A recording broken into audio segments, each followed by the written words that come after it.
Hey folks, Moonshot23 here. Hey, I just put up a couple videos on the cigar shapes and M42 Orion's Nebula.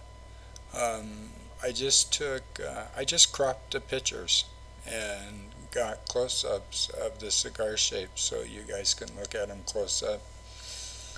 Maybe this will help somebody debunk this for us, or maybe it'll make us say, holy shit, what's really happening here?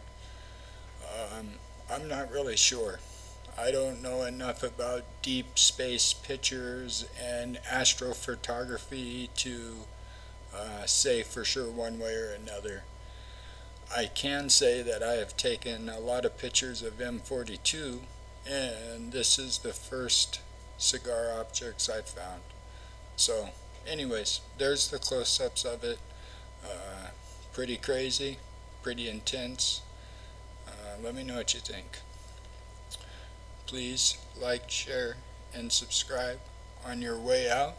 And as always, I thank you so much for watching.